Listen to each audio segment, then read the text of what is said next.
Little Alito came out of hiding long enough to help us show that the Supreme Court is called the Supreme Court because they are supremely terrible about everything. At the very least, ever since treasonous subhuman scumbags like Alito and Thomas were appointed to it. Many of you have probably heard by now that they overturned Chevron, and if you know anything about that ruling, you're probably thinking to yourself, wow, that sounds like it's pretty bad, but don't worry, it's much worse than you thought it was. If you're not familiar with Chevron, corporations have a long history of pissing in your Cheerios, quite literally. See, corporations used to do things like just let rodents run freely through the factories that make your food because being sanitary is expensive. So then rodents would do everything that, rodents do all over your food. Corporations would also dump toxic waste into the rivers and streams and groundwater that you drink out of. They pollute your air with chemicals that cause asthma and cancer and smog. At certain points, there was no licensing for people to practice medicine or hygiene standards for doctors. Ford at one point built a car where they knew if you rear-ended it, it would explode, and they sold it anyway. Because of issues like this and millions more, the government has put agencies in place to help regulate these kinds of things. So where you get stuff like the FDA and the FAA and the EPA and the labor agencies and the National Highway Traffic Institute Safety, I don't know, everybody that protects you from big corporations pissing in your Cheerios, literally or figuratively. And believe me, big corporations love pissing in your Cheerios. First off, corporations exist solely to make sure that their shareholders can exploit us peasant folk as efficiently as possible so they can finally achieve their dream of buying that yacht that's large enough to land their private jet on. But even if they weren't making any extra money, I'm pretty sure that they would do this work pro bono because I think they just enjoy seeing us all suffer. And every once in a while, like 3 to 5 decades or so, Congress sort of does its job and occasionally passes a law that helps, people. I know most of you have probably not seen it in your lifetime and it's hard to imagine, but every once in a while they really do it, like pass a Civil Rights Act or something. It's usually because something really bad has been going on for a really long time and eventually people get so outraged that they know if they don't throw us a bone, they're not going to get reelected. Credit where it's due. Every once in a while they'll be like, hey, it's been a few decades of people dying because they can't breathe the air. And now people are getting kind of mad about it and reporters said some mean things about it and my poll numbers aren't looking very good, so I'm going to write a law. And that law says companies can no longer make it so people die when they breathe the air. Well, that's nice and all, right? But there's a lot of gray area with that. I mean, there's people in Congress right now who vote and write laws right now, today, who may or may not have failed their GED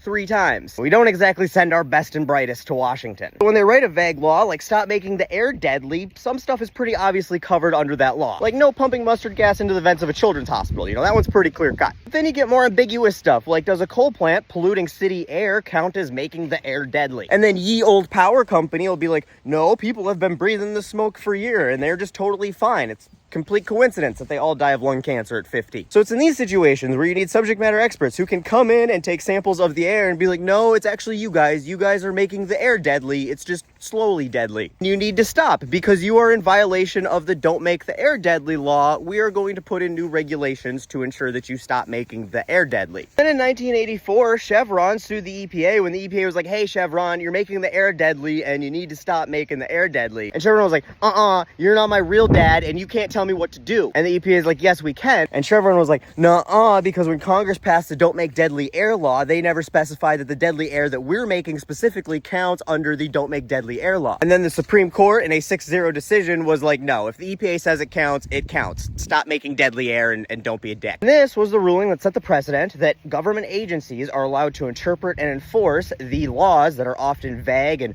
possibly written by high school dropouts in Congress wrote. Fast forward 40 years, and now the Supreme Court is run by people like corporate shill Clarence Thomas. After years and years of taking gifts from the fine people at Deadly Air Manufacturing Incorporated, he decided we don't really need Chevron anymore. So now when the EPA is like, hey guys, you gotta stop letting this deadly air waft over this elementary school, Deadly Air Manufacturing Incorporated can go be like, I don't see anywhere in the law of don't let deadly air waft over elementary schools Act of 1975, where it says that this particular type of deadly air we just invented isn't allowed to waft over elementary schools. Then they can take the EPA to court over it while still allowing all of that deadly air to waft over the elementary school. And then after years of tying up the regulatory agency's resources cases in court, the decision ultimately comes down to a judge. You know, a judge who happens to not be an entire team of people with PhDs in deadly air identification. Obviously, this is a very crayons and construction paper explanation of this whole thing, but can you see why it's bad? But if upending 40 years of legal precedent that has saved an untold millions of lives wasn't enough, they then decided to turn right around and rule on Trump's immunity case, saying he is absolutely immune from anything that is considered an official duty, and maybe sort of immune-ish from other stuff. We don't know. We'll just send that back down to the little courts. We'll let them decide on a case-by-case basis what's really considered, you know, official and immunity-worthy. Which was basically just a gift basket to Donald Trump, allowing him to delay any further criminal prosecutions until after the election, at which point he may be able to just pardon himself. Or, you know, just skip that altogether and do away with democracy as a whole, since that's the plan in their 2025 guidebook. Now, I want you to keep this in mind come November. I'm not going to ask you to like Joe Biden. I don't like Joe Biden. I'm not even going to ask you to vote for Joe Biden. I'm going to ask you to vote for Clarence Thomas and Samuel Alito's